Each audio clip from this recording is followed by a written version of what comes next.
ಪಶ್ಚಿಮೋತ್ತನಾಸನ ಇರ್ಬೋದು, ತ್ರಿಕೋನಾಸನ ಇರ್ಬೋದು, ಬದ್ಧ ಕೋನಾಸನ ಇರ್ಬೋದು, ಪಾರ್ಶ್ವ ಕೋನಾಸನ ಇರ್ಬೋದು, ಇವೆಲ್ಲ ಅವಳಿಗೆ ಪೆಲ್ವಿಕ್ ಏರಿಯಾನ ಚೆನ್ನಾಗಿ ಸರ್ಕ್ಯುಲೇಷನ್ ಮಾಡಿ ಅಲ್ಲಿ ಡೆವಲಪ್ಮೆಂಟ್ ಚೆನ್ನಾಗಿ ಸಪೋರ್ಟ್ ಮಾಡುತ್ತೆ. ಇದನ್ನು 9 ತಿಂಗಳು ಮಾಡ್ಕೊಳ್ಬೋದು. ನಂಗೆ ತುಂಬ ಕೋಪ ಬರುತ್ತೆ, ಇದ್ದಕ್ಕಿದ್ದಾಗೆ ತುಂಬ ದುಃಖ ಆಗ್ಬಿಡುತ್ತೆ.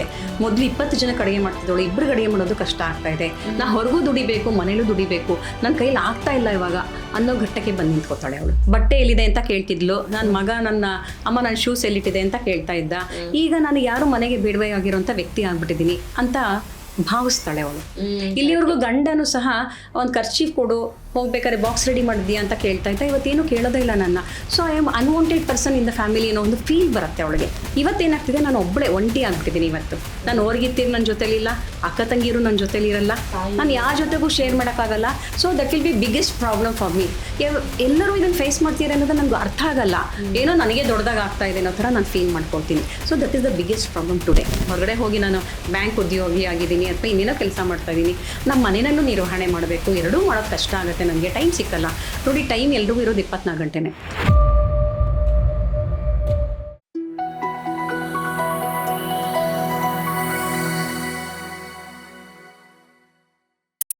ಈಗ ಆಸನಗಳು ಅಂತಾನು ಹೇಳಿದ್ರಿ, ಒಂದು ಬ್ರೀದಿಂಗ್ ಮಾಡೋದಾಗಿರ್ಬೋದು, ಸ್ವಲ್ಪ ಓಂಕಾರ ಹೇಳೋದಾಗಿರ್ಬೋದು, ಧ್ಯಾನ ಮಾಡೋದಾಗಿರ್ಬೋದು. ಅದ್ರ ಜೊತೆಗೆ ಸಿಂಪಲ್ ಆಸನ ಅಂದ್ರೆ ಏನ್ ಮಾಡ್ಬೇಕು ಮಾಡ್ಬಾರ್ದು, ಈ ಪ್ರೆಗ್ನೆನ್ಸಿ ವಿಚಾರನ ಇಲ್ಲೇ ಮುಗಿಸಿ ಮುಂದಿನ ಸ್ಟೇಜಿಗೆ ಹೋಗೋಣ ಅನ್ನೋ ವಿಚಾರಕ್ಕೋಸ್ಕರ ಕೇಳ್ತಾ ಇದೆ. ಯಾಕೆಂದ್ರೆ ಆ ಟೈಮಲ್ಲಿ ಆಬ್ವಿಯಸ್ಲಿ ಈ ಪೋರ್ಷನ್ ಇಂದ ಪೆಲ್ವಿಕ್ ಪೋರ್ಷನ್ ವರೆಗೆ ನಾವು ತುಂಬಾ ಸ್ಟ್ರೆಸ್ಸು ಮಾಡ್ಲಿಕ್ಕೆ ಆಗೋದಿಲ್ಲ. ಸೊ ಅಂತ ಟೈಮಲ್ಲಿ ಯಾವ್ದನ್ನ ಮಾಡಿದ್ರೆ ಸೂಕ್ತ ಅಂತ ಹೇಳ್ತಾರೆ. Just if you can name few. ಇದನ್ನು ನಾವು 3 ಭಾಗ ಮಾಡ್ಕೊಳ್ತೀವಿ ಪ್ರೆಗ್ನೆನ್ಸಿನಲ್ಲಿ. First trimester, second trimester, third trimester ಅಂತ. ಫಸ್ಟ್ ಟ್ರೈಮಿಸ್ಟರಲ್ಲಿ ಏನಂದರೆ ಅಬಾರ್ಷನ್ಸ್ ಆಗಬಾರ್ದು. ಆ್ಯಂಡ್ ಮೊದಲನೇ 2ನೇ ತಿಂಗಳು ಹಾಗೂ 3ನೇ ತಿಂಗಳಲ್ಲಿ ಏನಂದರೆ ಆ ಒಂದು ಯೂಟ್ರಸ್ಸು ಎಕ್ಸ್ಪ್ಯಾಂಡ್ ಆಗ್ತಾ ಇರುತ್ತೆ. ಆಮೇಲೆ ಹಾರ್ಮೋನಲ್ ಚೇಂಜಸ್ಸು ತುಂಬ ಸ್ಪೀಡಾಗಿ ಆಗ್ತಾ ಇರುತ್ತೆ. ಆ ಟೈಮಲ್ಲಿ ಅವಳಿಗೆ ಅದಕ್ಕೆ ಬೇಕಾಗಿರೋಂಥ ಬಾಡಿ ಸಪೋರ್ಟ್ ಕೊಡಬೇಕು ಅನ್ನೋದಕ್ಕೋಸ್ಕರ ಆವಾಗ ಮಾಡಿಸುವಂಥ ಆಸನಗಳೇ ಬೇರೆ ಇರುತ್ತೆ. ಸೆಕೆಂಡ್ ಟ್ರೈಮಿಸ್ಟರಲ್ಲಿ ಮನಸ್ಸು ಮತ್ತು ಬುದ್ಧಿ ಬೆಳೀತಾ ಇರುತ್ತೆ. ಅಂದರೆ ಮಗುವಿಗೆ ಒಂದು ಹೃದಯ ಬೆಳೆಯುತ್ತೆ. 4ನೇ ತಿಂಗಳಲ್ಲಿ ಕಂಪ್ಲೀಟ್ ಡೆವಲಪ್ಮೆಂಟ್ ಹೃದಯ ಆಗುತ್ತೆ. ಆವಾಗ ಬಂದು ಅಲ್ಲಿ ಮನಸ್ಸು ಸ್ಥಾಪನೆಗೊಳ್ಳುತ್ತೆ. 6ನೇ ತಿಂಗಳಲ್ಲಿ ಬುದ್ಧಿ ಬೆಳವಣಿಗೆ ಆಗುತ್ತೆ, ಅಂದರೆ ಮಿದುಳಿನ ಕಂಪ್ಲೀಟ್ ಡೆವಲಪ್ಮೆಂಟ್ ಆಗುತ್ತೆ. ಸೊ ಆವಾಗ ಮಾಡಿಸುವಂಥ ಆಸನಗಳೇ ಬೇರೆ ಇರುತ್ತೆ. ಆ್ಯಂಡ್ ಥರ್ಡ್ ಟ್ರೈಮಿಸ್ಟರ್ ಅಂತ ಹೇಳಿದ್ನಲ್ಲ, 7, 8, 9ನೇ ತಿಂಗಳು, ಆ ಟೈಮಲ್ಲಿ ಅಂದರೆ ಅವಳಿಗೆ ಡೆಲಿವರಿಗೆ ತುಂಬ ಸುಲಭವಾಗಿ ಬೇಕಾಗಿರುವಂತಹ ಅನುಕೂಲತೆಗಳು ಅವಳ ದೇಹದಲ್ಲಿ ಆಗಬೇಕು. ಉದಾಹರಣೆಗೆ ಆ ಪೇನ್ ಹೇಗೆ ಸಾಮಾನ್ಯವಾಗಿ ನಾವು ನೋಡ್ತೀವಿ, ಪೇನ್ ಕೊಡಮ್ಮ ಅಂತ ಹೇಳ್ತಾರೆ ನರ್ಸು, ಡಾಕ್ಟರ್ಸ್ ಎಲ್ಲ. ಪೇನ್ ಕೊಡೋದಂದ್ರೆ ಏನು? ಅವ್ರು ಪೆಲ್ವಿಕ್ ಪಾರ್ಟನ್ನು ಹೇಗೆ ಕಾಂಟ್ರಾಕ್ಟ್ ಮಾಡಬೇಕು, ಯೂಟ್ರಸ್ ಹೇಗೆ ಕಾಂಟ್ರಾಕ್ಟ್ ಮಾಡೋಕ್ಕೆ ನನ್ನನ್ನು ನಾನು ಸಪೋರ್ಟ್ ಮಾಡಬೇಕು. ಸೊ ಇವೆಲ್ಲವನ್ನು ಎಜುಕೇಟ್ ಮಾಡೋದೇನಿದೆಯಲ್ಲ, that is through yoga in the third trimester. So ನೀವು ಎಲ್ಲನೂ ಕಾಮನ್ ಆಗಿ ಮಾಡ್ತೀವಿ ಅಂತ ಅನ್ಕೊಳಕ್ಕಾಗಲ್ಲ. ಕೆಲವೊಂದಷ್ಟು ಅಂತಂದರೆ ಈ ಪೆಲ್ವಿಕ್ ರೀಜನ್ಗೆ ಬೇಕಾಗಿರುವಂಥ ಕೆಲವೊಂದಷ್ಟು ಆಸನಗಳು, ಉದಾಹರಣೆಗೆ ಪಶ್ಚಿಮೋತ್ತನಾಸನ ಇರ್ಬೋದು, ತ್ರಿಕೋನಾಸನ ಇರ್ಬೋದು, ಬದ್ಧ ಕೋನಾಸನ ಇರ್ಬೋದು, ಪಾರ್ಶ್ವ ಕೋನಾಸನ ಇರ್ಬೋದು, ಇವೆಲ್ಲ ಅವಳಿಗೆ ಪೆಲ್ವಿಕ್ ಏರಿಯಾನ ಚೆನ್ನಾಗಿ ಸರ್ಕ್ಯುಲೇಷನ್ ಮಾಡಿ ಅಲ್ಲಿ ಡೆವಲಪ್ಮೆಂಟ್ ಚೆನ್ನಾಗಿ ಸಪೋರ್ಟ್ ಮಾಡುತ್ತೆ. ಇದನ್ನು 9 ತಿಂಗಳು ಮಾಡ್ಕೊಳ್ಬೋದು. ಡೆಲಿವರಿ ಹತ್ರ ಬರ್ತಿದ್ದ ಹಾಗೇನೆ ಬದ್ಧ ಕೋನಾಸನ, ಉಪವಿಷ್ಟ ಕೋನಾಸನಗಳು ಅವಳಿಗೆ ಸಪೋರ್ಟಿವ್ ಆಗಿರುತ್ತೆ. ಅಂಡ್ ಮಗು ಕಂಪ್ಲೀಟ್ ಆಗಿ ಡೆವಲಪ್ ಆಗೋದಕ್ಕೆ ಸರ್ವಾಂಗಾಸನ ತುಂಬಾ ಹೆಲ್ಪ್ ಆಗುತ್ತೆ. ತುಂಬಾ ಜನ ಹೆದರ್ಕೊಂಡ್ಬಿಡ್ತಾರೆ, ಸರ್ವಾಂಗಾಸನ ಮಾಡಿದ್ರೆ ಏನಾಗ್ಬಿಡುತ್ತೋ ಏನೋ ಅಂತ ಹೆದರ್ಕೊಳ್ತಾರೆ. ಆಕ್ಚುಲಿ ಹೆದರುವಂತ ಅವಶ್ಯಕತೆ ಇಲ್ಲ. ನಾನೇ ಮಾಡಿದ್ದೀನಿ ಇದನ್ನ, 2 ಪ್ರೆಗ್ನೆನ್ಸಿನಲ್ಲೂ ಸಹ ನಾನು ಮಾಡಿದ್ದೀನಿ. So I am one example for you. But ಒಂದು ಗೈಡ್ ಅಥವಾ ಒಬ್ಬ ಟೀಚರ್ ಸಮ್ಮುಖದಲ್ಲಿ ಮಾಡಿದ್ರೆ ಬೆಟರ್ ಅಂತ 100%. ಅಂಡ್ ಇದು ಸಾಮಾನ್ಯವಾಗಿ ಯಾರೋ ಒಬ್ರು ಯೋಗ ಟೀಚರ್ ಅಂತ ಹೇಳಿ ಅವ್ರ ಹತ್ರ ಹೋಗೋದಕ್ಕಿಂತ who is expert in that field. Exactly. Like she should be a doctor and she should be a yoga teacher. ಎರಡೂ ಇರಬೇಕು. ಸಾಮಾನ್ಯ ಇದು ಆಯುರ್ವೇದ ಕಲ್ತವ್ರಿಗೆ ಇದು ಸುಲಭ ಆಗುತ್ತೆ ಯೋಗ ಹೇಳ್ಕೊಡೋದು. ಹಾಗಾಗಿ ಯಾಕಂದ್ರೆ they will be knowing the factors, medical factors ಗೊತ್ತಿರುತ್ತೆ ಅಂಡ್ ಯೋಗದ ಎಫೆಕ್ಟ್ ಸಹ ಗೊತ್ತಿರುತ್ತೆ. ಹಾಗಾಗಿ ಅವ್ರ ಮೂಲಕ ಇದನ್ನ ಕಲ್ತ್ರೆ ನಿಮ್ಗೆ ಇದು ತುಂಬಾ ಅನುಕೂಲ ಆಗುತ್ತೆ ಅಂತ ನಾನು ಅನ್ಕೊಳ್ತೀನಿ. ವಂಡರ್ಫುಲ್. ಎಸ್ ಮ್ಯಾಮ್, ಇವಾಗ ಪ್ರೆಗ್ನೆನ್ಸಿ ಬಗ್ಗೆ ಮಾತಾಡಿದ್ವಿ. Next stage of women's life ಅಂತ ಹೇಳಿದ್ರೆ ಮೆನೋಪಾಸ್ಗೆ ಬರೋದು, ಪೆರಿಮೆನೋಪಾಸ್ ಇರ್ಬೋದು, ಮೆನೋಪಾಸ್ ಇರ್ಬೋದು. ಆ ಸಂದರ್ಭದಲ್ಲಂತೂ ಎಲ್ಲರೂ ತುಂಬಾನೇ ಇರಿಟೇಟ್ ಆಗ್ತಾರೆ, ಕಂಪ್ಲೇಂಟ್ ಮಾಡ್ತಾರೆ, ಯಾಕಾದ್ರೂ ಇದೊಂದು ಬಂತಪ್ಪ ಅಂತ ಫ್ರಸ್ಟ್ರೇಟ್ ಆಗ್ತಾರೆ. ಬರಕ್ ಮುಂಚೆನೂ ಸ್ವಲ್ಪ ಪಿರಿಪಿರಿ ಆಗ್ತಿರುತ್ತೆ, ಬಂದಾಗ್ಲೂ ಪಿರಿಪಿರಿ ಆಗುತ್ತೆ, ಅದರ ಆಫ್ಟರ್ ಎಫೆಕ್ಟ್ಸ್ ಕೂಡ ಇರುತ್ತೆ. ಇಲ್ಲೂ ಯೋಗ ಪಾತ್ರ ವಹಿಸುತ್ತಾ? ತುಂಬಾ ತುಂಬಾ ಸಹಾಯ ಮಾಡುತ್ತೆ ಇದು ಯೋಗ. ಆ ಘಟ್ಟದಲ್ಲಿ ಅನಿವಾರ್ಯವಾಗಿ ಮುಪ್ಪು ಬಂದೇ ಬರುತ್ತೆ. So we have to accept it mentally. ನಾನು ಯಾವಾಗ್ಲೂ 20 ವರ್ಷದೊಳಗೆ ಇರಕ್ಕಾಗಲ್ಲ, 40 ವರ್ಷ ನಂಗೆ ಬಂದೇ ಬರುತ್ತೆ. Accept it first. ನನಗೆ ಆ ವಯಸ್ಸು ಬಂದಿದೆ ಅಂತ ಒಂದು ಅಕ್ಸೆಪ್ಟೆನ್ಸಿ ಇದ್ದಾಗ you will take it in a easy way. So that is mentally will be prepared for that. And next ಏನು ಅಂತಂದ್ರೆ ನಿಮ್ಮ ದೇಹದಲ್ಲಿ ಆಗುವಂಥ ಬದಲಾವಣೆಗಳು ನಿಮ್ಮ ಮನಸ್ಸಿನಲ್ಲಿ ಅಥವಾ ನಿಮ್ಮ ತುಮಲುಗಳೇನಾಗತ್ತಲ್ಲ ಅದನ್ನು ಬದಲಾವಣೆಗಳನ್ನು ನಿಮಗೆ ನೀವು ಗಮನಿಸ್ಕೊಳ್ಬೇಕು. ಅದೇ ಹೇಳೋದು, self analysis very much required in a woman. ನಿನ್ನ ನೀನು ಅನಲೈಸ್ ಮಾಡ್ಕೊ, ನನ್ನ ದೇಹದಲ್ಲಿ ಏನಾಗ್ತಾ ಇದೆ, ನನಗೀಗ ತುಂಬ ಬೆವರ್ತಾ ಇದ್ದೀನಿ, ನಂಗೆ ತುಂಬ ಕೋಪ ಬರುತ್ತೆ, ಇದ್ದಕ್ಕಿದ್ದಾಗೆ ತುಂಬ ದುಃಖ ಆಗ್ಬಿಡುತ್ತೆ. ಮೊದಲು 20 ಜನಕ್ಕೆ ಅಡುಗೆ ಮಾಡ್ತಿದ್ದವಳು 2 ಅಡುಗೆ ಮಾಡೋದು ಕಷ್ಟ ಆಗ್ತಾ ಇದೆ, ನಾ ಹೊರಗೂ ದುಡಿಬೇಕು ಮನೇಲೂ ದುಡಿಬೇಕು, ನನ್ನ ಕೈಯಲ್ಲಿ ಆಗ್ತಾ ಇಲ್ಲ ಇವಾಗ ಅನ್ನೋ ಘಟ್ಟಕ್ಕೆ ಬಂದು ನಿಂತ್ಕೋತಾಳೆ ಅವಳು. ಆ ಘಟ್ಟಕ್ಕೆ ಈ ಯೋಗ ಅವಳಿಗೆ ಎಷ್ಟು ಸಪೋರ್ಟ್ ಮಾಡುತ್ತೆ ಅಂದರೆ, ತಾಯಿ ಹೇಗೆ ಒಬ್ಬ ನೊಂದ ಮಹಿಳೆ ಮಗಳ ಪಕ್ಕ ನಿಂತ್ಕೊಂಡು ಸಮಾಧಾನ ಮಾಡ್ತಾಳೋ ಅಷ್ಟು ಚೆನ್ನಾಗಿ ಸಮಾಧಾನ ಮಾಡ್ತಾಳೆ ಇವಳು ಯೋಗ ಮಾತೆ. ಅಂಥ ಶಕ್ತಿ ಆ ಯೋಗಕ್ಕೆ ಇದೆ. ಮಾಡಬೇಕು ಮ್ಯಾಮ್ ಆ ಟೈಮಲ್ಲಿ ಆಕ್ಚುಲಿ ಯೋಗ ಅಂದ್ರೆ ಆ ಟೈಮಲ್ಲಿ ಏನ್ ಮಾಡಬೇಕು? Mental yoga is the first thing we have to do. Okay, ಅದನ್ನು ನಾವು ಮಾಡ್ಕೊಳ್ತಾ ಆಮೇಲೆ ಫಿಸಿಕಲ್ ಯೋಗನ ನಾವು ಜೊತೆಲಿ ಮಾಡ್ಕೊಂಡಾಗ ಆಗ ನಮಗೆ ನಮ್ಮ ಜೀವನದ ಬಗ್ಗೆ ನಮಗೆ ಅರಿವು ಮೂಡ್ತಾ ಹೋಗುತ್ತೆ. ಮೆಂಟಲ್ ಯೋಗ ಅಂತಂದರೆ ಟೇಕಿಂಗ್ ದ ಅವೇರ್ನೆಸ್. ಈಗ ನಾನು ಇಲ್ಲಿವರೆಗೂ ನಾನು ಏನಿದ್ದೆ, ನಾನು ತಾಯಿಯಾಗಿದ್ದೆ ಅಂದ್ರೆ ನಾನು ಇವಾಗ ಕೂತ್ಕೊಂಡು ಅನಾಲಿಸಿಸ್ ಮಾಡ್ಕೊಳ್ಳೋದು ಹೌದು ಮೆಂಟಲ್ ಯೋಗ ಅಂತ ಅನ್ಕೊಳ್ಬೋದು. ಹೌದು ಹೌದು. ನಾನು ಇಲ್ಲಿವರೆಗೂ ನನ್ನ ಮಗಳು ನನ್ನ ಬಟ್ಟೆ ಎಲ್ಲಿದೆ ಅಂತ ಕೇಳ್ತಿದ್ಲು, ನನ್ನ ಮಗ ನನ್ನ ಅಮ್ಮ ನನ್ನ ಶೂಸ್ ಎಲ್ಲಿಟ್ಟಿದೆ ಅಂತ ಕೇಳ್ತಾ ಇದ್ದ. ಈಗ ನಾನು ಯಾರು ಮನೆಗೆ ಬೇಡವೇ ಆಗಿರೋಂಥ ವ್ಯಕ್ತಿ ಆಗ್ಬಿಟ್ಟಿದ್ದೀನಿ ಅಂತ ಭಾವಿಸ್ತಾಳೆ ಅವಳು. ಇಲ್ಲಿವರೆಗೂ ಗಂಡನು ಸಹ ಒಂದು ಕರ್ಚೀಫ್ ಕೊಡು, ಹೋಗ್ಬೇಕಾದ್ರೆ ಬಾಕ್ಸ್ ರೆಡಿ ಮಾಡಿದ್ಯಾ ಅಂತ ಕೇಳ್ತಾ ಇದ್ದ, ಇವತ್ತೇನು ಕೇಳೋದೇ ಇಲ್ಲ ನನ್ನ. So I am unwanted person in the family ಅನ್ನೋ ಒಂದು ಫೀಲ್ ಬರುತ್ತೆ ಅವಳಿಗೆ. ಸೊ ಆ ಇನ್ಸೆಕ್ಯೂರ್ಡ್ ಫೀಲಿಂಗ್ ಇದೆಯಲ್ಲ, ಅದೇ ಅವಳಿಗೆ ತೊಂದರೆಗೆ ಈಡ್ ಮಾಡುತ್ತೆ. This is the first thing we have to observe. And second thing, ಹಿಂದಿನ ದಿನಗಳಲ್ಲಿ ಮನೇಲಿ 5-6 ಜನ ಆ ವಯಸ್ಸಿನವ್ರು ಇರ್ತಿದ್ರು, ಜಾಯಿಂಟ್ ಫ್ಯಾಮಿಲಿ ಆದ್ರಿಂದ. So sharing and caring will be there, would be there ಅಲ್ಲಿ. ಇವತ್ತೇನಾಗ್ತಿದೆ, ನಾನು ಒಬ್ಬಳೇ ಒಂಟಿ ಆಗ್ಬಿಟ್ಟಿದ್ದೀನಿ. ಇವತ್ತು ನಾನು ಹೊರಗಿತ್ತೀರಿ ನನ್ನ ಜೊತೆಲಿಲ್ಲ, ಅಕ್ಕ ತಂಗಿರು ನನ್ನ ಜೊತೆಲಿ ಇರಲ್ಲ, ನಾನು ಯಾರ ಜೊತೆಗೂ ಶೇರ್ ಮಾಡೋಕ್ಕಾಗಲ್ಲ. So that will be biggest problem for me. ಎಲ್ಲರೂ ಇದನ್ನು ಫೇಸ್ ಮಾಡ್ತೀರ ಅನ್ನೋದು ನನಗೆ ಅರ್ಥ ಆಗಲ್ಲ, ಏನೋ ನನಗೆ ದೊಡ್ಡದಾಗ ಆಗ್ತಾ ಇದೆ ಅನ್ನೋ ಥರ ನಾನು ಫೀಲ್ ಮಾಡ್ಕೊಳ್ತೀನಿ. So that is the biggest problem today. So ಹಾಗಾಗಿ ಆ ಅವೇರ್ನೆಸ್ನ ನಾವು ತಗೊಳ್ಳೋಕ್ಕೋಸ್ಕರ ಅಂತ ಹೇಳಿ ನಾವು ಯೋಗದಲ್ಲಿ ಏನು ಮಾಡ್ತೀವಿ ಅಂದರೆ, ಈ ಮೆನೋಪಾಸಲ್ ಸ್ಟೇಜಿಂದ ನೀವು ಹೇಗೆ ಎದುರಿಸ್ಬೇಕು ಅನ್ನೋದಕ್ಕೂ ಸಹ ಇದು ಮೆಂಟಲ್ ನಾವು ಅವ್ರಿಗೆ ಏನೋ ಆ್ಯಕ್ಟಿವಿಟೀಸ್ನ ಮಾಡಿಸ್ತೀವಿ ಅದರಲ್ಲಿ. ಸೊ ಅದ್ರ ಮೂಲಕ ಅವ್ರಿಗೆ ಅಕ್ಸೆಪ್ಟೆನ್ಸಿ ಬರ್ತಾ ಹೋಗುತ್ತೆ. ಆವಾಗ ಅದು ನಿಮ್ಮ ಮೆಂಟಲ್ ಅಕ್ಸೆಪ್ಟೆನ್ಸಿ ಬಂತ ಆಗ it will be very easier to tackle the problems. ನೀವು ಬೆವರ್ತಾ ಇದ್ದೀರಾ, ಹೌದು, ಬೆವ್ರು ನೀವು ಹೇಗೆ ಮ್ಯಾನೇಜ್ ಮಾಡ್ತೀರಾ? ಪ್ರಾಣಾಯಾಮ ಮಾಡ್ಕೊಳ್ಳಿ, ಸಿಂಪಲ್ ಪ್ರಾಣಾಯಾಮ ಮಾಡಿಕೊಂಡು ಅದಕ್ಕೆ ಬೆವರನ್ನು ಕಂಟ್ರೋಲ್ ಮಾಡೋಕ್ಕೂ ಕೆಲವಷ್ಟು ದೇಹ ತಂಪು ಮಾಡೋಕ್ಕೆ ಬೇಕಾಗಿರೋಂಥ ಪ್ರಾಣಾಯಾಮಗಳಿದೆ, ಅದನ್ನು ಮಾಡ್ಕೊಳ್ಳಿ. ಬೆವರೋದು ಕಡಿಮೆ ಆಗುತ್ತೆ. ಕೋಪ ಬರ್ತಾ ಇದೆ, ಅಳು ಬರ್ತಾ ಇದೆ, ದುಃಖ ಕಡಿಮೆ ಮಾಡ್ಕೊಳ್ಳೋಕೆ ನೀವೇನು ಮಾಡಬೇಕು? ಸಿಂಪಲ್ ಆಗಿರೋಂಥ ಒಂದಷ್ಟು ಓಂಕಾರ ಧ್ಯಾನ ಮಾಡಿ, ಭ್ರಾಮರಿ ಪ್ರಾಣಾಯಾಮ ಮಾಡಿ, ಸುಮ್ಮನೆ ಕೂತ್ಕೊಂಡು ಕಣ್ಣು ಮುಚ್ಕೊಂಡು ನಿಮ್ಮನ್ನು ನೀವು ಗಮನಿಸಿ. ಇದರಿಂದ ನಿಮ್ಮ ಆ ಒಂದು ಟೆಂಪರ್ಮೆಂಟ್ ಎಲ್ಲ ಆಟೋಮೆಟಿಕ್ಕಾಗಿ ಕಡಿಮೆ ಆಗ್ತಾ ಬರುತ್ತೆ. ತುಂಬ ಶ್ರಮದಾಯಕವಾಗಿರೋಂಥ ಆಸನನೇ ಮಾಡಬೇಕು ಅಂತ ಎಲ್ಲೂ ಇಲ್ಲ, ಸಿಂಪಲ್ ವೇ. ಯಾಕಂದ್ರೆ ನಿಮ್ಗೆ ಆ ಸಮಯದಲ್ಲಿ ಏನಾಗುತ್ತೆ ಅಂದರೆ ಮೂಳೆಗಳು ಸಹ ಶಕ್ತಿ ಕಡಿಮೆ ಆಗ್ತಾ ಇರುತ್ತೆ. ತುಂಬ ಶ್ರಮಪಟ್ಟು ಯಾವ ಆಸನನೂ ಮಾಡಬಾರ್ದು.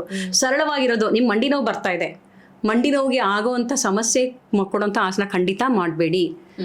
ಮಂಡಿ ನೋವು ಬರ್ತಾ ಇದೆ, ಅಯ್ಯೋ ನಂಗೆ ಮಂಡಿ ನೋವು ಬಂದುಬಿಟ್ರೆ ಆಮೇಲೆ ಕಷ್ಟ ಆಗುತ್ತೆ, ಅದಕ್ಕೋಸ್ಕರ ನಾನು ಹೆಚ್ಚು ಅದರ ಕಡೆ ಗಮನ ಕೊಟ್ಟು ಮಾಡ್ತೀನಿ, ಖಂಡಿತ ಆ ಥರ ಮಾಡಬೇಡಿ.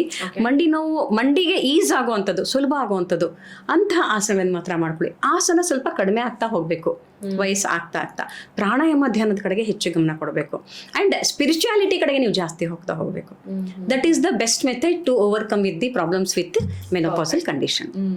ಒಂದು ಹೆಣ್ಣು ಒಂದು 8 ವರ್ಷ ಆದಾಗಿಂದನೂ, ಬುದ್ಧಿ ಬಂದಾಗಿಂದನೂ ಕೊನೆಯ ಕ್ಷಣದವರೆಗೂ ಏನೇ ಸ್ಟೇಜ್ ಬರಲಿ ಒಂದು ಮಾತ್ರ ಬಯಕೆ, ಆಸೆ ಇದ್ದೇ ಇರುತ್ತೆ, ನಾನು ಚೆನ್ನಾಗೇ ಕಾಣಬೇಕು. ಡೆತ್ ಬೆಡ್ ಅಲ್ಲಿ ಇದ್ರು ನಾನು ನೀಟಾಗಿದ್ದೀನಾ ಅಂತ ಒಂದು ಪಕ್ಷ ಯೋಚನೆ ಮಾಡ್ತೀವೋ ಏನೋ ಗೊತ್ತಿಲ್ಲ. ಸೊ ಹೆಣ್ಣಿಗೆ ಸೌಂದರ್ಯ ಅನ್ನುವಂಥದ್ದು ಬೈ ಡಿಫಾಲ್ಟ್ ಬೇಕು ಅಂತ ಅನಿಸುವಂಥದ್ದು. ಯೋಗ ಈ ಬ್ಯೂಟಿ ಅನ್ನೋದನ್ನ ಮೇಂಟೈನ್ ಮಾಡೋದಕ್ಕೆ ಹೇಗೆ ಹೆಲ್ಪ್ ಮಾಡುತ್ತೆ? ಏಕೆಂದ್ರೆ ಇವಾಗ ನಾವು ಜಿಮ್ಗೆ ಹೋಗ್ತೀವಿ, ರನ್ ಮಾಡ್ತೀವಿ, ಹೈಕಿಂಗ್ ಮಾಡ್ತೀವಿ, ಇದೆಲ್ಲ ಮಾಡುವಾಗ ಒಂದು ಫ್ಯಾಸಿನೇಷನ್ ಇರುತ್ತೆ. ಅದಕ್ಕೋಸ್ಕರ ಏನು ಗೇರ್ಸ್ ಎಲ್ಲ ತಗೊಳ್ತೀನಿ, ಅದೇನೋ ಒಂದು ಮೋಟಿವೇಶನ್ ಇರುತ್ತೆ. ಯೋಗ ಅಂತ ಮಾಡಿದಾಗ ಎಷ್ಟೋ ಜನ ತಪ್ಪು ತಿಳ್ಕೊಳ್ತಾರೆ, ಅಯ್ಯೋ ಸ್ಲೋ ಆಗಿ ಮಾಡ್ತೀವಿ, ಬೆವರದೇ ಇಲ್ಲ, ಬೆವರು ಬಂದಿಲ್ಲ ಅಂದ್ರೆ ಅದು ಒಂದು ಆಕ್ಟಿವಿಟಿನ, ನನ್ನ ಕ್ಯಾಲೋರಿ ಬರ್ನ್ ಆಗಲ್ಲ, ನಾನು ಸಣ್ಣಗೆ ಫಿಗರ್ ಆಗಿ ಕಾಣಲ್ಲ, ಈ ಥರದ್ದೆಲ್ಲ ವಿಚಾರಗಳಿದೆ. What you have to say on that? Madam, beauty ಅನ್ನೋದು ನಾನು ಆಗಲೇ ಹೇಳಿದೆ, happiness is from inside. Right. ನೀವು ರೆಗ್ಯುಲರಾಗಿ ಯೋಗಾಭ್ಯಾಸ ಮಾಡಿ 5 ವರ್ಷ ಚಿಕ್ಕವರಾಗಿ ಕಾಣ್ತೀರಾ.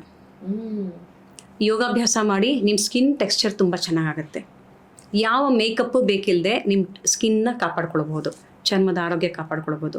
ನಿಮ್ಮ ಕಣ್ಣಿನಲ್ಲಿ ಹೊಳಪನ್ನು ನೀವು ನೋಡ್ಬೋದು. ಒಂದು ಸಣ್ಣ ಉದಾಹರಣೆ ಹೇಳ್ತೀನಿ, ನಮ್ಮ ಯೋಗದಲ್ಲಿ ಮಾಡೋವಂಥ ಒಂದು ಆ್ಯಕ್ಟಿವಿಟೀಸ್ನಲ್ಲಿ ಹೇಳ್ತೀವಿ. ಪಶ್ಚಿಮೋತ್ಥಾನಾಸನ ಅಂತ ನಾವು ಮಾಡ್ತೀವಿ. ಪಶ್ಚಿಮೋತ್ಥಾನಾಸನದಲ್ಲಿ ಒಂದು ಅಶ್ವಿನಿ ಮುದ್ರೆ ಅಂತ ಹೇಳಿ ಮಾಡಿ, ಅದ್ರ ಜೊತೆಗೆ ಪಶ್ಚಿಮೋತ್ಥಾನಾಸನ ಮಾಡ್ತೀವಿ. ಅಂದರೆ ಆ ಒಂದು ಮೂಲಬಂಧದ ಜೊತೆಗೆ ಮಾಡುವಂಥ ಒಂದು ಮುದ್ರೆ ಅದು. ಅದನ್ನು ಮಾಡುವಾಗ ಏನಾಗುತ್ತೆ ಅಂದರೆ ನಿಮಗೆ ಹೊಟ್ಟೆ ಕೆಳ ಹೊಟ್ಟೆಗೆಲ್ಲ ರಕ್ತ ಸಂಚಾರ ಚೆನ್ನಾಗಾಗುತ್ತೆ, ಮೇಲ್ ಹೊಟ್ಟೆಗೆ ರಕ್ತ ಸಂಚಾರ ಚೆನ್ನಾಗಾಗುತ್ತೆ, ಅಲ್ಲಿರೋಂಥ ಕೊಬ್ಬನ್ನು ಕರಗಿಸುತ್ತೆ. ನಮ್ಮ ಹೆಣ್ಮಕ್ಳಿಗೆ ಬರೋದೇ ಮೊದಲು ಹೊಟ್ಟೆ.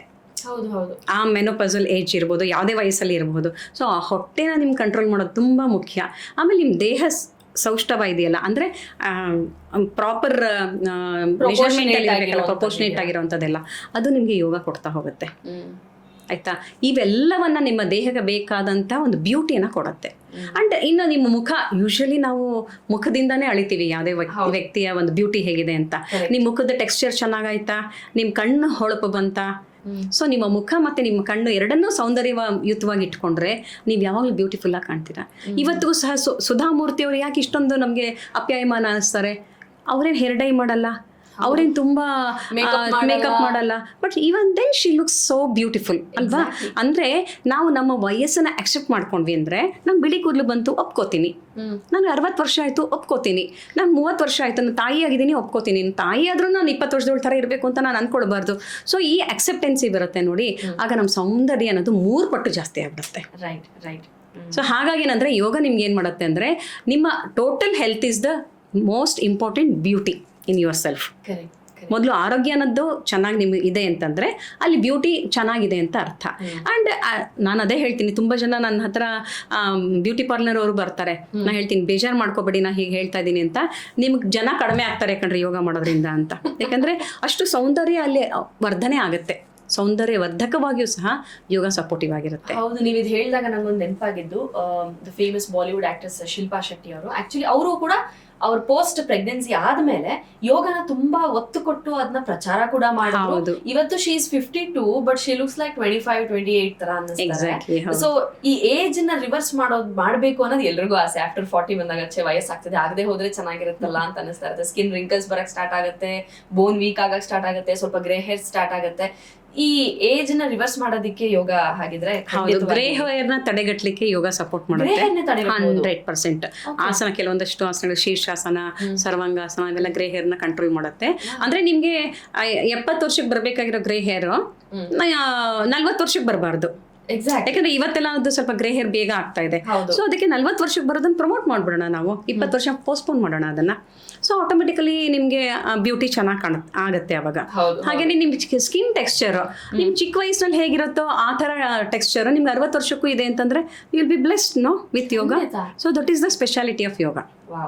ಸೊ ಹಾಗಾಗಿ ಸೌಂದರ್ಯ ವರ್ಧಕನೂ ಸಹ ಹಾಗೆ ನಾವು ಇದನ್ನ ಉಪಯೋಗಿಸ್ಕೊಳ್ಬೋದು. ಕೆಲವೊಂದಷ್ಟು ಸಿಂಹಾಸನ ಅಂತ ಇದೆ, ಒಂದು ವಿಶೇಷವಾಗಿ ಹೇಳಬೇಕು ಅಂದರೆ, ಆ ಸಿಂಹಾಸನದಲ್ಲಿ ಏನಾಗುತ್ತೆ, ನಿಮ್ಮ ಫೇಶಿಯಲ್ ಮಸಲ್ಸ್ ಏನಿದೆಯಲ್ಲ ಅದನ್ನು ಟೈಟನ್ ಮಾಡುತ್ತೆ, ಸ್ಕಿನ್ ರಿಂಕಲ್ಸ್ ಬರ್ದಿರೋಂಗೆ ಮಾಡುತ್ತೆ, ಕುತ್ತಿಗೆನಲ್ಲಿ ರಿಂಕಲ್ಸ್ ಬರ್ದಿರೋಂಗೆ ಮಾಡುತ್ತೆ. So that is the speciality of ಸಿಂಹಾಸನ. ಅದ್ರಲ್ಲಿ ಮಾಡುವಂಥ ಕೆಲವೊಂದು ಕ್ರಿಯೆಗಳನ್ನು ಮಾಡ್ತೀವಿ ಸಿಂಹಾಸನದಲ್ಲಿ, ಅದು ಸಹ ನಮ್ಗೆ ಏನಾಗುತ್ತೆ, ಇಲ್ಲೆಲ್ಲ ರಿಂಕಲ್ಸ್, ಕುತ್ತಿಗೆಗೆ ರಿಂಕಲ್ ಬರ್ದಿರೋಂಗೆ ನೋಡ್ಕೊಳ್ಳುತ್ತೆ. ಹೀಗೆ ಬ್ಯೂಟಿನೂ ಸಹ ಅದು ನಮಗೆ ಮಾಡಿಕೊಡುತ್ತೆ. That is the speciality of yoga. ನೀವು ಯೋಗನ ನೀವು ಕಲ್ತಾಗ ಜನರಲ್ಲಿ ಅವೇರ್ನೆಸ್ ಹೇಗಿತ್ತು, ಇವತ್ತು ಹೇಗಿದೆ, ಅದಕ್ಕೆ ಒತ್ತು ಕೊಡ್ತಾ ಇರುವ ಒಂದು ಇಂಟೆನ್ಸಿಟಿ ಹೇಗಿತ್ತು ಅಂತ ಒಂದು ಕಂಪ್ಯಾರಿಸನ್ ಹೇಳ್ಬೋದು? ಎಕ್ಸಾಕ್ಟ್ಲಿ. ನಾನು ಯೋಗ ಪ್ರಾರಂಭ ಮಾಡಿದಾಗ ಮನೆಗೆ ಹೋಗಿ ಯೋಗ ಹೇಳ್ಕೊಡಿ, ಬನ್ನಿ ಯೋಗ ಕ್ಲಾಸಿಗೆ ಬನ್ನಿ, ಯೋಗ ಕಲ್ತ್ಕೊಳ್ಳಿ, ನಿಮಗೂ ಒಳ್ಳೇದಾಗತ್ತೆ, ನಿಮ್ಮ ಕುಟುಂಬಕ್ಕೆ ಒಳ್ಳೇದಾಗತ್ತೆ ಅಂತ ಹೇಳಿ ಮನೆಗೆ ಹೋಗ್ತಿದ್ದಾಗ ಬರೋದಕ್ಕೆ ಮನಸ್ಸು ಮಾಡ್ತಿರ್ಲಿಲ್ಲ. ನನಗೆ ಭಾಳ ಅನ್ನಿಸ್ತಿದ್ದು, ನಮ್ಮ ಯಜಮಾನ್ರು ಬರ್ತಾರೆ, ಕಾಫಿ ಮಾಡಿಕೊಡ್ಬೇಕು, ನನ್ನ ಮಕ್ಕಳು ಸ್ಕೂಲಿಂದ ಬರ್ತಾರೆ, ಸ್ನ್ಯಾಕ್ಸ್ ಮಾಡಿಕೊಡ್ಬೇಕು, ಹಾಗೆ ಅಂತ ನೆಪ ಹೇಳ್ಕೊಂಡು ಮನೆ ಸೋಂಬೇರಿ ಕಟ್ಟೆ ಮೇಲೆ, ಮನೆ ಮುಂದೆ ಇರೋವಂಥ ಕಟ್ಟೆ ಮೇಲೆ ಕೂತ್ಕೊಂಡು ಹರಟೆ ಹೊಡೆಯೋರೆ ವಿನಃ ಯಾರು ಯೋಗ ಕ್ಲಾಸ್ಗೆ ಅಷ್ಟೊಂದು ಬರೋಕ್ಕೆ ಮನ್ಸು ಮಾಡ್ತಾ ಇರಲಿಲ್ಲ. ಆದರೆ ಈಚಿನ ಕೆಲವು ವರ್ಷಗಳಿಂದ, ಸುಮಾರು ಒಂದು 20 ವರ್ಷದಿಂದ ಅಂತ ಅನ್ಕೊಳ್ಳಿ, ಸ್ವಲ್ಪ ಜಾಗೃತಿ ಮೂಡಿದೆ, ಇಲ್ಲ ಅಂತಿಲ್ಲ. ಯಾಕಂದರೆ ಫಾರಿನರ್ಸ್ ಎಲ್ಲ ಮೈಸೂರಿಗೆ ಬಂದು ಕಲಿತಿದ್ದಾರೆ, ಭಾರತಕ್ಕೆ ಬಂದು ಕಲಿತಿದ್ದಾರೆ ಅಂತಂದಾಗ ಏನೋ ಸ್ಪೆಷಲ್ ಇದೆ ಯೋಗದಲ್ಲಿ ಅಂತ ಹೇಳಿ ಕಲಿಯಕ್ಕೆ ಶುರು ಮಾಡಿದ್ರು ಅನ್ಕೊಳ್ಳಿ.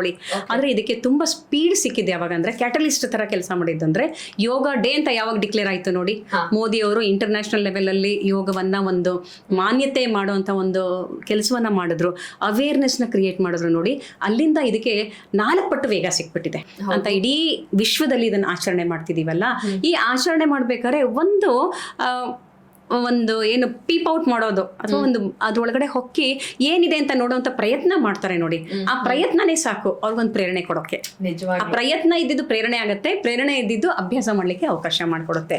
ಹಾಗಾಗಿ ಇದು yoga day is the special day. I tell you, ಇದು ಒಂದ್ ದಿವಸ ಆಚರಣೆ ಮಾಡೋದಲ್ಲ, ಪ್ರತಿದಿನನೂ ಯೋಗ ಡೇ ಆಗ್ಬೇಕು. ಅದು ಪ್ರತಿದಿನ ನಾನು ಪ್ರಾಕ್ಟೀಸ್ ಮಾಡಬೇಕು.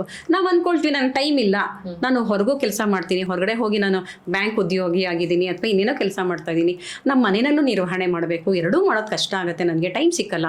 ನೋಡಿ, ಟೈಮ್ ಎಲ್ರಿಗೂ ಇರೋದು 24 ಗಂಟೆನೆ, ಒಂದೇ ಒಂದು ಸೆಕೆಂಡ್ ಸಹ ಯಾರಿಗೂ ಜಾಸ್ತಿ ಇಲ್ಲ. ಆದ್ರೆ ನಾನು ಆ 24 ಗಂಟೆನ ಹೇಗೆ ನಿರ್ವಹಣೆ ಮಾಡ್ಕೊಳ್ತೀನಿ, ಅದನ್ನ ಹೇಗೆ ಮ್ಯಾನೇಜ್ ಮಾಡ್ಕೊಳ್ತೀನಿ, ಅದು ಎಷ್ಟು ನಿದ್ದೆಗೆ ಇಟ್ಕೋತೀನಿ, ಎಷ್ಟು ನನ್ನ ಆಕ್ಟಿವಿಟೀಸ್ ಇಟ್ಕೋತೀನಿ, ನನಗೋಸ್ಕರ ಅಂತ ನಾನು ಎಷ್ಟು ಟೈಮ್ ಇಟ್ಕೊಳ್ತೀನಿ, ಇದೆಲ್ಲ ನಾನು ಒಂದು ಟೈಮ್ ಟೇಬಲ್ ಫಾಲೋ ಮಾಡ್ಕೊಳ್ಬೇಕಾಗತ್ತೆ. ನಾನು ಇವತ್ತಿನ ಯುವ ಜನತೆಗೂ ಸಹ ಹೇಳೋದಿಷ್ಟೇನೆ, ಗೃಹಿಣಿಯರಿಗೂ ಸಹ ಇದನ್ನು ಹೇಳ್ತೀನಿ, ಸ್ಕ್ರೀನ್ ಟೈಮ್ ಕಮ್ಮಿ ಮಾಡ್ಕೊಳ್ಳಿ, ತುಂಬ ಟೈಮ್ ಸೇವ್ ಆಗುತ್ತೆ. The main culprit. ಎಸ್. ಹಾಗಾಗಿ 4 ಗಂಟೆ 6 ಗಂಟೆ ಕೂತ್ಕೊಂಡು ಸ್ಕ್ರೀನ್ ಟೈಮ್, ಟಿವಿ ಮುಂದೆ ಕೂತ್ಕೋತೀವಿ, ಮೊಬೈಲ್ ಮುಂದೆ ಕೂತ್ಕೋತೀವಿ, ಎಷ್ಟು ಸಮಯ ಹೋಯ್ತು ಅಂತಾನೆ ನಮ್ಗೆ ಗೊತ್ತಾಗಲ್ಲ. ಅದನ್ನ ಒಂಚೂರಲ್ಲಿ ಮೈನಸ್ ಮಾಡ್ಕೊಳ್ಳಿ, ಒಂಚೂರಲ್ಲ ತುಂಬ ಮೈನಸ್ ಮಾಡ್ಕೊಳ್ಳಿ, ನಿಮ್ಗೆ ಎಷ್ಟೊಂದು ಸಮಯ ಸಿಕ್ಬಿಡುತ್ತೆ ಅವಾಗ. So you can practise yoga in that way. That is the speciality of yoga. And ಅದು ಇವತ್ತು ನಮಗೆ ಅವಶ್ಯಕತೆ ಇರೋವಂಥದ್ದು. ಸೊ ಅರ್ಧ ಗಂಟೆ 1 ಗಂಟೆ ನಮಗೆ ಟೈಮ್ ಮಾಡ್ಕೊಳ್ದೇನು ಕಷ್ಟ ಇಲ್ಲ ರೀ, ಮಾಡ್ಕೊಳ್ಬಹುದು, ಮಾಡ್ಕೊಳ್ಳೋಣ ಎಲ್ಲರೂ. ಮಾಡ್ಕೊಳಕ್ ಆಗುತ್ತೆ ಅನ್ನಕ್ಕೆ ನಾನು ಅದೇ ಆಫ್ ದ ಕ್ಯಾಮರಾ ಮಾತಾಡುವಾಗ ನೀವೇ ಒಂದ್ ದೊಡ್ಡ ಎಕ್ಸಾಂಪಲ್. ನಿಮ್ ಬಗ್ಗೆನೇ ಹೇಳ್ಬೇಕಂದ್ರೆ ಕನ್ಸಲ್ಟೇಷನ್ ಇರುತ್ತೆ, ಯು ಬೀಂಗ್ ಏನು ಆಯುರ್ವೇದ ತಜ್ಞೆಯಾಗಿ ನೀವು ಪ್ರತಿನಿತ್ಯ ನಿಮ್ಮ ಪೇಷಂಟ್ಸ್ ನ ನೋಡ್ತೀರಾ, ನಿಮ್ಮ ಮನೆಯನ್ನ ಸಂಭಾಳಿಸ್ತೀರಾ, ಮಗ ಸೊಸೆ ಮೊಮ್ಮಗು ಇದೆ, ಸೊ ಅವ್ರನ್ನ ನೋಡ್ಕೊಳ್ತೀರಾ, ಯಜಮಾನ್ರಿಗೆ ಟೈಮ್ ಕೊಡ್ತೀರಾ, ಯೋಗ ಕ್ಲಾಸಸ್ ತಗೊಳ್ತೀರಾ, ಅದ್ರ ಜೊತೆಗೆ ಇವಾಗ ಹೊಸದಾಗಿ ಕೌನ್ಸಿಲಿಂಗ್ ಸಹ ಮಾಡ್ತೀನಿ. ಹಾಗಾಗಿ ಅದಕ್ಕೆ ತುಂಬಾ ಟೈಮ್ ಕೊಡ್ಬೇಕಾಗತ್ತೆ. ಅದ್ರ ಜೊತೆಗೆ ಅಟ್ ದ ಏಜ್ ಆಫ್ ಹೆಣ್ಮಕ್ಳದು ಹೆಂಗಸ್ರದು ಏಜ್ ಹೇಳ್ಬಾರ್ದು, ಬಟ್ ಸ್ಟಿಲ್ ಇನ್ನೊಬ್ರಿಗೆ ಇನ್ಸ್ಪೈರ್ ಆಗ್ಲಿ ಅಂತ 60 ಆದ್ರೂ ಕೂಡ ಇವಾಗ ನೀವು ಹೊಸದಾಗಿ ಒಂದು ಎಕ್ಸಾಮ್ ತಗೊಂಡು ಜ್ಯೋತಿಷ್ಯ ಶಾಸ್ತ್ರವನ್ನ ಕಲಿತಾ ಇದ್ದೀರಾ, ಅದ್ರದ್ದು ಎಕ್ಸಾಮ್ ತಗೊಂಡು ಆನ್ಲೈನ್ ಕ್ಲಾಸಸ್ ತಗೊಂಡು ನಂಗೆ ಹೇಳಕ್ ಸುಸ್ತಾಗ್ತಾ ಇದೆ. ನೀವು ಹೆಂಗ್ ಮ್ಯಾನೇಜ್ ಮಾಡಿದಿರಾ? It is the power of yoga. Yes, 100%. ಯಾಕೆಂದ್ರೆ time management is the first lesson we learn with the yoga. ಅದು ಟೈಮ್ ಮ್ಯಾನೇಜ್ಮೆಂಟ್ ನಮಗೆ ಬಂದ್ಬಿಡ್ತು ಅಂತಂದ್ರೆ automatically we can have the time table very beautifully and we can have the lot of time to do many things. That is the speciality of yoga. ಇನ್ನೂ ಒಂದು ವಿಚಾರ ಕೇಳಬೇಕು. ಈ ಯೋಗ ಕಲಿಬೇಕು ಅಂತ ಅನ್ಕೊಳ್ಳೋರಲ್ಲಿ ಇರುವಂತಹ ತಪ್ಪು ತಿಳುವಳಿಕೆಗಳೇನು?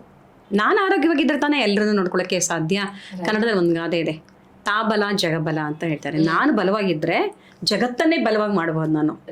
ಸೊ ಆ ಥರದಲ್ಲಿ ನಾನು ಮೊದಲು, ಯಾಕಂದ್ರೆ ಮನೆಗೆ ಒಂದು ಮೂಲಾಧಾರ ಯಾರು? ಹೆಣ್ಣು. ಆ ಹೆಣ್ಣು ಚೆನ್ನಾಗಿದ್ರೆ ಕುಟುಂಬ ಚೆನ್ನಾಗಿರುತ್ತೆ, ಕುಟುಂಬ ಚೆನ್ನಾಗಾಯ್ತು ಅಂದ್ರೆ ಸಮಾಜ ಚೆನ್ನಾಗಾಗತ್ತೆ, ಸಮಾಜ ಚೆನ್ನಾಗಾಯ್ತು ಅಂದ್ರೆ ದೇಶ ಚೆನ್ನಾಗಾಗತ್ತೆ. ಸೊ ನಾವು ದೇಶವನ್ನ ಕಟ್ಟಬೇಕು ಅಂದ್ರೆ, ಹೌದು, ದೇಶ ಕಟ್ಟಬೇಕು ಅಂತಂದ್ರೆ ನಾವು ದೇಶದಕ್ಕೆ ಹೋಗಿ ನಾವು ಆರ್ಮಿನಲ್ಲೇ ಕೆಲಸ ಮಾಡಬೇಕು, ನೇವಿನಲ್ಲೇ ಕೆಲಸ ಮಾಡಬೇಕು ಅಂತಲ್ಲ, ನಮ್ಮ ಮನೆಯಿಂದ ನಾವು ಇದನ್ನ ಪ್ರಾರಂಭ ಮಾಡ್ತೀವಿ, ಇಡೀ ದೇಶವನ್ನೇ ಪ್ರಗತಿ ಕಡೆ ಕರ್ಕೊಂಡು ಹೋಗ್ತೀವಿ. ಇದು ಮೂಲವಾಗಿ ಹೆಣ್ಣಿನಿಂದ ಆಗುವಂತ ಒಂದು ಕೆಲಸ. ಅದರಲ್ಲಿ ನಾವು ನೀವು ಎಲ್ಲರೂ ಸಹ ಕೈ ಜೋಡಿಸೋಣ, ಖಂಡಿತ ಏಳಿಗೆಗೆ ನಾವು ಸಹಕಾರಿಯಾಗೋಣ. ನೀವು ದೊಡ್ಡ ಇನ್ಸ್ಪಿರೇಷನ್. ಇವತ್ತು ನಮ್ಮ ವೀಕ್ಷಕರಿಗೆ ಇದು ಕಂಪ್ಲೀಟ್ ಆಗಿ ನಾವು ಎಷ್ಟೋ ವಿಚಾರಗಳನ್ನ, ತುಂಬಾ ಲೆಂದಿ ಪಾಡ್ಕಾಸ್ಟ್ ಆಗ್ಬಿಡುತ್ತೆ ಅಂತ ಎಷ್ಟು ಹೇಳಬಹುದು ಅಷ್ಟನ್ನು ಹೇಳಿದೀವಿ. ಬಟ್ ನಾನು ಮೇಡಮ್ ಜೊತೆ ಮಾತಾಡಿದಾಗ ನನಗೆ ಟ್ರೂಲಿ ಇನ್ಸ್ಪೈರ್ಡ್. ನಿಮ್ಮ ಜೀವನ ಅಂತ ನೋಡಿದ್ರೆ, ನಿಮ್ಮ ಚಟುವಟಿಕೆ, ಒಂದು ದಿನದ ಚಟುವಟಿಕೆ ಅಂತ ನೋಡಿದ್ರೆ, ನೀವಿಷ್ಟು ಎನರ್ಜೆಟಿಕ್ ಆಗಿ ಇದೊಂದು ಸ್ಪಾರ್ಕ್ ಅಲ್ಲಿ ಇಷ್ಟು ಎಂತೂಸಿಯಾಸ್ಟಿಕ್ ಆಗಿ ಹೇಗೆ ಮಾತಾಡ್ತಿದ್ದೀರಪ್ಪ ಅಂತ ನಾನು ಫಸ್ಟ್ ನಿಮ್ಮನ್ನ ನೀವು ಬಂದು ಹಾಯ್ ಗುಡ್ ಮಾರ್ನಿಂಗ್ ಅಂತ ಮಾತಾಡಿದಾಗ ಅನ್ಕೊಂಡೆ ಏನ್ ಎನರ್ಜಿ ಅಂತ. ಇಷ್ಟು ಮಾತಾಡಿದ್ಮೇಲೆ ಗೊತ್ತಾಯ್ತು ಎಲ್ಲಿಂದ ಬಂತು ಎನರ್ಜಿ ಅಂತ ಹೇಳಿ. Yoga is my mother. ಅಷ್ಟೇ, that is the only word I can say you. Hats off you. Thank you very much. ಇವತ್ತು ಹೆಣ್ಣು ಮಕ್ಕಳು ಎಷ್ಟೋ ಕಂಪ್ಲೇಂಟ್ ಮಾಡ್ತೀವಿ, ಗೊಣಗಾಡ್ತೀವಿ, ಯಾವಾಗ್ಲೂ ಅದು ಸರಿಗಿಲ್ಲ ಇದು ಸರಿ ಅಂತ 2ನೇ ಅಥವಾ 3ನೇ ವ್ಯಕ್ತಿ ಮೇಲೆ ಕಂಪ್ಲೇಂಟ್ ಮಾಡ್ತೀವಿ. ನಾನೇ ಫಸ್ಟ್ ಸರಿ ಹೋಗೋದು ಅಥವಾ ನನ್ನ ಆಲೋಚನೆ ಹೇಗೆ ಸರಿ ಮಾಡ್ಕೋಬಹುದು, ಯೋಗದಿಂದ ನಾನು ಹೇಗೆ ಫಿಸಿಕಲ್ ಮೆಂಟಲ್ ಶಕ್ತಿನ ಪಡ್ಕೊಳ್ಬಹುದು, ಅದರಿಂದ ನಾನು ಎಷ್ಟು ಪೀಸ್ಫುಲ್ ಆಗಿ ಹ್ಯಾಪಿ ಆಗಿರ್ಬೋದು ಲೈಫಲ್ಲಿ ಅನ್ನುವ ಸೂತ್ರನ ಹೇಳ್ಕೊಟ್ಟಿದ್ದೀರಾ ಇವತ್ತು. Thank you very much for that. ಧನ್ಯವಾದಗಳು. ಎಲ್ಲರಿಗೂ ಒಳ್ಳೇದಾಗ್ಲಿ. ಸರ್ವೇ ಜನ ಸುಖಿನೋ ಭವಂತು. ನಾವೆಲ್ಲರೂ ಸಹ ಭಾರತವನ್ನು ಪ್ರಗತಿ ಕಡೆ ಕರ್ಕೊಂಡು ಹೋಗೋಣ. ಇಡೀ ಜಗತ್ತನ್ನೇ ಶಾಂತಿ ಸಮಾಧಾನವಾಗಿರೋ ಹಾಗೆ ನಮ್ಮ ಗುರಿಯನ್ನು ತಲುಪಕ್ಕೆ ಬೇಕಾಗಿರುವಂಥ ಒಂದು ಸೂತ್ರವನ್ನು ಹಾಕ್ಕೊಂಡು ನಾವೆಲ್ಲರೂ ಶಾಂತ ಸಮಾಧಾನ ನೆಮ್ಮದಿಯಿಂದ ಬದುಕೋಣ ಅಂತ ಭಗವಂತನಲ್ಲಿ ಪ್ರಾರ್ಥನೆ ಮಾಡ್ತೀನಿ. ನಿಮಗೂ ಸಹ ಅದೇ ರೀತಿಯಾಗಿ ಎಲ್ಲರೂ ಸಹ ಎಲ್ಲರ ಒಳಿತಿಗಾಗಿ ನಾವು ಬದುಕೋಣ, ಆವಾಗ ನಮಗೆ ಜೀವನಕ್ಕೆ ಒಂದು ಗುರಿ ಸಿಗುತ್ತೆ ಅಂತ ಹೇಳ್ತಾ ಅವಕಾಶ ಮಾಡಿಕೊಟ್ಟಿದ್ದಕ್ಕೆ ಧನ್ಯವಾದಗಳನ್ನು ಅರ್ಪಿಸ್ತೇನೆ.